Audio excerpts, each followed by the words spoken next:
Good morning, everybody. Good afternoon, or in case you're listening to this at night, good evening. My name's Terry, and you're listening to Tuesdays with Terry. My name's Terry. I'm talking to you live from Austin, Texas, where the sun is hot. And it's actually exceptionally hot for December. It is hot, the barbecue is sweet, and all the drinks are free if you're hanging out with me. I want to say hello to all the Orange Theory Fitness family out there, the Orange Nation family out there. Thanks for joining us today. If you were with me the last evening, we had a little holiday celebration downtown Austin. A lot of fun was had by all. Today, what I want to share with you and talk to you a little bit about is your workout program, your exercise program. And there are groups that speak to a program. And anytime you think about fitness, I just want to ask you a couple questions. On a scale of 1 to 10, how do you rate your current fitness level? On a scale of 1 to 10, 10 being the best. And most of the times when you think about that number, you might give yourself a rating of a 6, 7, 8, 9, or 10, or a 2, 3, 4, or 5. But sometimes what we do is we fib a little bit on that number. We say, well, I'm really not that bad of condition, or I'm not that bad of shape. And it's not until we have to walk up the flight of stairs. It's not until we have to do some yard work. It's not until we have to, move some furniture around or do some things that all of a sudden we realize maybe we're not quite in the level that we thought we were. On a scale of 1 to 10, try to be real honest with yourself. You don't have to tell anybody. You don't say it out loud. Just say it to yourself. Scale of 1 to 10, how do you rate your current fitness level? Let me ask you this question is, when were you in the best shape of your life? Remember that? What were you doing then that you're not doing now? A lot of people tell me, well, I was in college, I was in the military, or, I was working out, I was running, I was training for a marathon, I was training for a half a marathon. But what was it, or is it, that you were doing then that you're not currently doing now? Let me ask you this question. If nothing changes, do you believe that things are going to get better, or do you think things are going to get worse? And we know that nothing ever stays the same. We either are growing or we're dying, we're declining. So if nothing changes in your current fitness level, is it going to get better or is it going to get worse? So I can't read inside your mind, but if I could, what I would guess is maybe you're considering it's time for a change. I have a quote I use a lot. It's, if you want to change some things in your life, you have to change some things in your life. What's interesting about an exercise or workout program, you go talk to a personal trainer and they'll say, man, we got to get you on a program. And they say, well, how long is it going to take me to get the results? And you can lose 2 pounds a day, 2 pounds a week. And you want to lose 20 pounds? Well, that's 10 weeks. And they come up with a 10 or a 12-week program for you, right? I want you to think about your exercise program just a little bit different. And what I'm recommending or suggesting is all you have to do is get your workout in today. I was listening to Jerry Seinfeld speak, and he said, there's really only 2 things that I really focus. At this point in his career, there were 2 things that he really needed to focus on. Number 1 was he had to get his exercise or his workout in. And number 2 was he needed to do a little bit of work on his work or his comedy. And if that means writing, if that meant some other pieces or parts to that, so be it. What I want to share with you today is I wanted to give you 101 reasons why exercise is good. And I know we all know this, right? We are not in short. You ask anybody, 8 out of 10 people will tell you they know that exercise is good. They know that nutrition is good. The difference is, what are they doing about it? Any one of us can walk down the street within 1 mile to 3 miles or 5 miles from our location, from our home, and there are some type of fitness services that are available. So we know that it's not the reason that people aren't exercising or the reason that people aren't in good shape in America. It's not because of availability. It's not because there aren't enough health clubs or there's not enough personal trainers or there's not enough diet programs or nutritional programs out there or healthy prepackaged foods. We know that that's the case. If it's not that, then what is it? So what I wanted to do is I just wanted you to think about yourself. And when you think about the level of fitness or the level of health that you've got, scale of 1 to 10, I want to give you a few things. Research is overwhelmingly shows that regular exercise lowers the risk for many diseases. You know that. And it enhances the functionality of virtually every physiological system in the human body. And it improves our well-being. Here are 101, not 100. I mean, 100, can you imagine? I'm going to give you 100 reasons. You already know a lot of this, but I'm just going to bring it back to light. I'm going to bring it back to the surface and say, these are some reasons. What time is it? It's December the 9th today that I'm recording this. And, it's the middle of December. What do we do at the end of the year? We reflect. We look back at the year and we say, hey, these are the things that went really well. These are the things that didn't go so well. What are the things that I should start? What are the things that I should stop? And what are the things that I should continue? And usually what happens is as we approach the new year, we reset our goals. And part of resetting our goals is to get into alignment and take action about those goals. We can just put the goals down and put them on paper, but we actually have to take some action. And many times when we weigh that scale out, there's not enough pieces on the scale that say, hey, these are the reasons why. So I'm going to give you 101 reasons. Number one, it helps you to manage stress. You got a stressful job, you got a stressful relationship, you're stressed out about your finances, start working out. It'll help you manage your stress better. Helps you to lose weight, and we know that. And again, this is something that's changed in a post-COVID environment. In pre-COVID, we heard a lot of people say, I want to join a gym or health club or a studio because I want to lose weight. Reality is today, people aren't joining gyms and health clubs to lose weight.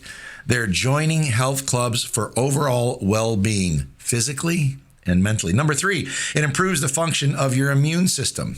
So in a time of COVID, where it was so important to have your immune system be at its peak and primary functionality, you've got to work out. It'll help you fight off and improve your immune system. It reduces your medical and your healthcare expenses. You want to have less prescriptions. You want to see the doctor less. Start exercising. You call exercise the preventive side of healthcare. Number five, it reduces the risk of getting heart disease. Well, you probably already knew that. It increases your level of muscle strength. You know that for every little bit of muscle, and I should know this off the top of my head, but for every couple pounds of muscle, it actually increases your caloric burn. Why is it that fit people stay fit, skinny people stay skinny, and fat people stay fat? It has to do with the amount of calories, it has to do with your metabolic rate, and it has to do with the amount of muscle mass that you have. Number seven, it improves your athletic performance. If you're trying to run a race, if you're trying to cycle, if you're involved in recreational sports, if you're involved in collegiate sports, if you're trying to stay athletic, you need to be working out. Number eight, it can relieve the pain of tension headaches. If you have tension headaches that are right up here in your temples, right, that's a lot of tension, it's usually stress related, then exercise can help relieve that. It allows you to consume greater quantities of food and still maintain a balance, right? So if you're burning calories, that allows you to consume more calories and still maintain a great manageable weight. Number 10, it helps you sleep easier and better. Number 11, enhances sexual desire, performance, and satisfaction. 12, it reduces the risk of developing high blood pressure, increases the density and the strength of your bones. We know that. The onset of osteoporosis, right? That's what's good for your bones. Improves your physical appearance, man. You look better. A lot of people like to work out because exercise helps you look better, helps you feel better, increases the circulating levels of HDL cholesterol, right? That's the good stuff. The HDL, not the LDLs. The LDLs are the bad ones. It assists in the efforts of stopping smoking. If you're trying to quit smoking, start working out. It will help to take away some of those cravings. It helps you to relax. Relax. It can help you improve short-term memory, especially in older adults. So if you are in the aging process or you are considered to be an older adult, start walking, stay active, do something that increases the blood flow and the circulation, the heart rate and the breathing, and therefore you can maintain short-term memory. It helps to maintain weight loss. maintaining versus dieting, right? So dieting helps you lose weight quickly, but to maintain an even and balanced weight, this is what exercise does. It helps to relieve many of the common discomforts of pregnancy. It reduces your anxiety level. It helps control blood pressure. It protects against obesity. Yeah, BMI, if you know what that is. Hip to waist ratios, right? Measurements. It reduces your vulnerability of various abnormal heart rhythms, tachycardia. I can go through all of that stuff, but it's good for that. It improves the likelihood of survival if you do have a heart attack. If you're exercising and you do have a heart attack, the chances of you surviving are greater if you exercise. It helps you to overcome jet lag. You guys travel a lot? Anybody travel a lot in your business? I do. I'm telling you, I travel a lot. And so helping me to overcome jet lag, I exercise. Joint degeneration, it helps with that. It lowers your resting heart rate. It helps to boost your creativity. If you are in marketing or you're in an innovation department of a company and you're looking for better creative ideas, you need to get the blood flowing. You need to be exercising. It reduces circulating levels of your triglycerides, right? Helps you resist upper respiratory tract infections. COVID, hello. All right. Again, COVID popping up there. Number 32, it increases the anaerobic threshold. Number 33 improves your ability to recover from physical exertion. So if you exerted yourself, the speed at which you recover many times is determined by the level of fitness that you currently have. You can recover quicker if you are fitter. Helps to preserve your lean body tissue. It helps speed the recovery of chemotherapy treatments. It increases the ability to supply blood to the skin for cooling, right? If you perspire a lot, that's your mechanism, your HVAC of the body. It's cooling your body down. Increases the thickness of your cartilage in your joints. It gives you more energy to meet the demands of daily life. It increases your level of muscular endurance, the ability to do repetitive activities through your muscles. Repeat, and the ability to have endurance. Helps prevent intestinal ulcers. It increases the density and breaking strength of ligaments and bones. Improves posture. Increases your maximal oxygen uptake. What is that anyway? What is maximal? Your VO2. It is the ability for you to utilize oxygen to increase your metabolism. Helps you to maintain your resting metabolic rate. It reduces the risk of developing colon cancer. It increases the tissue responsiveness. It helps to relieve constipation. Anybody backed up out there? Come on, get a little exercise in. You'll feel better. Helps to relieve and expand your blood plasma volume. It reduces the risk of developing prostate cancer.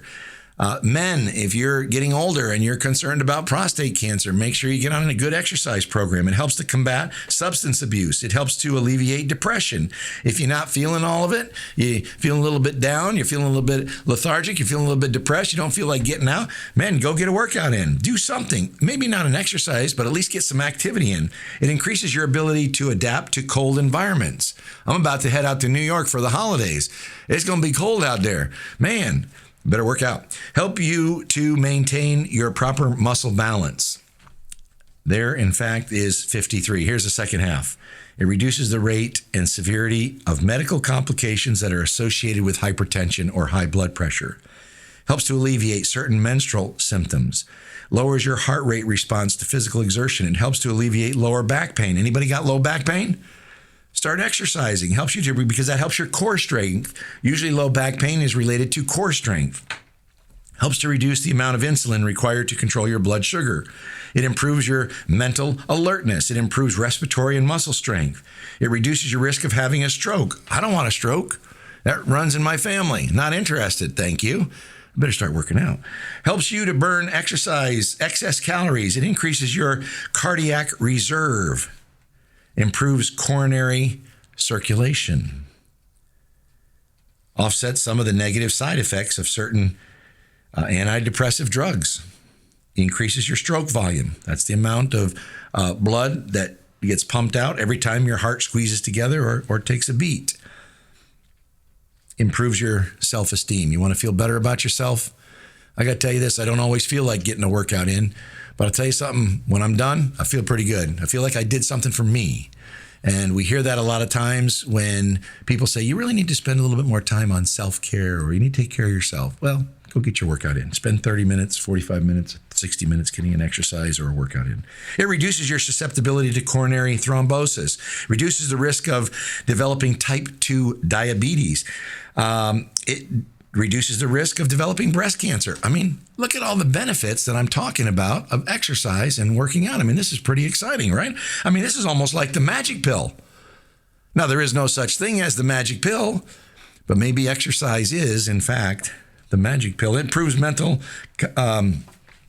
cognition, maintains and improves joint flexibility, improves glucose tolerance. It reduces work days missed due to illness. If you run a business and you got a lot of people, you got a lot of employees taking sick time, you need to offer and help them get on an exercise program. It will improve and reduce sick days. It reduces blood viscosity. It enhances the muscle's ability to extract oxygen from the blood. It increases your productivity at work. It reduces the likelihood of developing low back problems. It improves the balance and coordination. We know this as you age, you start to lose your balance and you start to lose your eye-hand coordination and your general coordination, right? That's why people go to occupational therapy. I'm just telling you, this can help. It improves the body's ability to use fat for energy. It provides protection against injury. It decreases the need for antihypertensive medication and hypertensiveness. It improves your decision-making ability. It helps to reduce and prevent the immediate symptoms of menopause. You getting those hot flashes, ladies? Get your exercise program in. It'll help reduce some of those symptoms. It helps relieve and prevent migraine headaches. It reduces the risk of endometriosis. It helps to retard bone loss as you age. Fantastic. Helps decrease your appetite. Are you always hungry? You got some cravings? Get a little workout in. It helps to curb that, right? Improves your pain tolerance. It helps prevent and relieve the stresses that cause carpal tunnel syndrome. You've been on the computer too much? You're getting a little achy in the handy? Okay, get your workout in. It'll help reduce that. I'm just telling you. Maybe you're texting too much. Maybe you got, right between your thumb and your forefinger, you've got a little, achy in there and you're texting with your thumbs too much on that mobile device. It makes your heart more efficient. That would be pretty common. Helps to decrease left ventricular hypertrophy.